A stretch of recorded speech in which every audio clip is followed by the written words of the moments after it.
When considering to invest in projects of real estate developers, both pre-selling and ready-for-occupancy units both have their sets of pros and cons.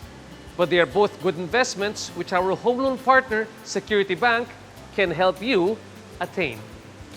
And to help us better understand the ins and outs of real estate investing, we have here the very lovely Ms. Monette Tonio, Senior Assistant Vice President of Security Bank. Again, Ms. Monette, thank you so much for joining us here on the show. When they are offered, let's say, for example, a pre-selling unit or a ready-for-occupancy unit, what is the difference for both of these type of units? Pre-selling units are usually offered by the developers once they get hold of the requisite regulatory permits and licenses. Okay. They start selling.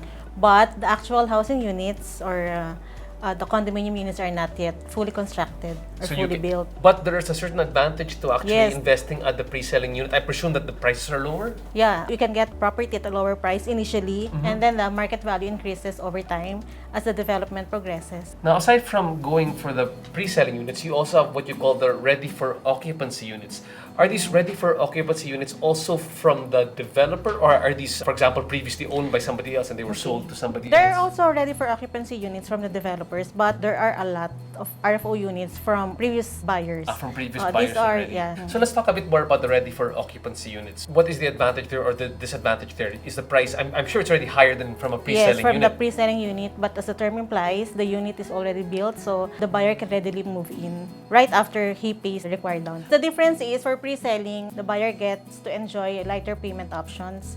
They are allowed to pay the equity portion of the total contract price in longer periods. Okay, then, but let's talk about the ready-for-occupancy, which is held by a developer. The DP payment period becomes shorter. Usually, they allow up to 12 months. But how about if it's a ready-for-occupancy unit but no longer owned by the developer?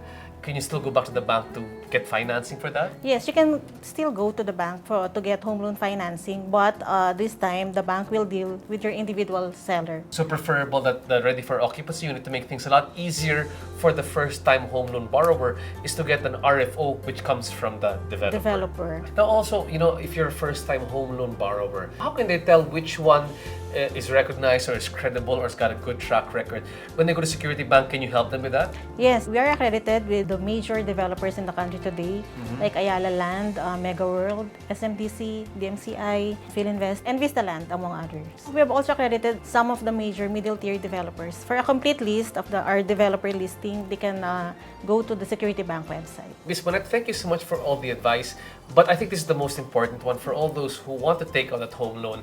How does Security Bank help you out with regard to whether it is a ready-for-occupancy or a pre-selling? What makes it much easier to start banking with Security Bank? Security Bank can finance up to 90% of the total contract price of the unit that you're eyeing. And also, even at pre-selling stage, Security Bank can already process, evaluate. Even pre-selling stage? Yes, That's great. and render decision on your loan approval. While you're still completing the down payment or the equity portion, even while your unit has yet to be turned over. As long as it's one of your partner developers, then Yes, developers. Yeah. perfect partners. Ms. Monette, thank you so much for joining us and making things much clearer for the first-time home loan borrower. Thank you, RJ. Thank you so much.